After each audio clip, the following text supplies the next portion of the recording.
ប្រលឹងថ្ងៃចូលឆ្នាំខ្មែរនាងឈើតបានមួយទម្រង់ទ្រង់ទ្រាយដូចអប្សរាមើលតាណាក៏មិនតោះលងនឹងសម្រដូចឃុំចង់ទ្រេបុផា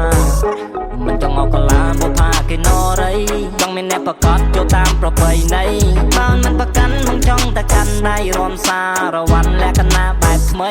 នាងក្រមដូចកាមលីស្រីនៅស្រងណាយសាទយ៉ាងនេះបែរជាងមកហឹមទាំងពីរយំលីបចៅនៅក្បែរឯពពលីកូនគេមានគេអកលពុំម៉ែគេមានដំណាំលំពេញវាស្រែបើចង់ស្រឡាញ់ប្រហែលជាចាញ់ព្រោះតអូនកំណាញ់នឹងឲ្យគេស្នេហ៍អូននៅចង់ថ្នាំងធ្នមបីបំស្រស់មានមេចង់មិនណៅដើរលេងទៅសមុទ្រមាត់ឆ្នេរចង់ចេះចង់ចោលទុកចិត្តមិនបានទេចង់ឲ្យវាជាទម្លាប់មិនស្រឡាញ់ត្រឹមមួយខែ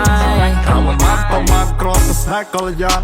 បានមិនបានក៏ស្ទយចង់ព្រោះមិនមែនតែមានតែបងដែលចង់សាក់លបងជាមួយស្នេហ៍នាងឈើបានមកទម្រង់ជ្រុងណាក៏គ្មានចន្លោះកំលោះក៏លួចស្រឡាញ់ក៏ព្រុងតែចាញ់ជាមួយសម្រងនាងឈើបានមួយទម្រង់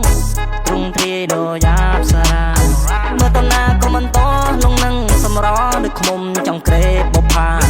នាងប៉ិនប្រសំនាងជាមួយស្នំដូចមិនបងដងស្ទឹងសកាយទម្រង់បែបបត់នាងបរិសុទ្ធសភាពអិសានឹងរាបែបខ្មែរចេះដាំចេះស្លចេះគោរពពុកម៉ែចេះថ្នាក់ចេះធ្នមបីបំត្រកងថែកាលនៅរៀននឹងគឺជាសាបកាយសុំបងជាកោយអភិរក្សអសរខ្មែរបងក៏មកដែរបងក៏មកទៀតបងរៀបលើភ្លេងខ្មែរតែបងថែមទាំងរនៀនមិនខ្វល់ពីរណាបងជាមនុស្សមានរបៀបថាបងសុំចូលចែកចែងបើឲ្យបើសុំម្ដងថាបងចង់មកថែមថយបើសិនជាបងបង្ហាញផ្លូវចាក់កវ៉ានេះគ្មានមនុស្សនៅសល់តែបងឲ្យហើយនឹងបើតែបងសុំជើងឆ្លើយណាយកុំតន់ទៅបងក៏ភ្លេងខ្មែរហើយចូលឆ្នាំហើយសុំចែកជើ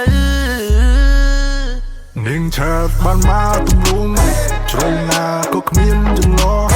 កំលោះគេលួចស្រឡាញ់ក៏ព្រុងតែចាញ់ជាមួយសម្រនាងឆើតបានមួយទម្រង់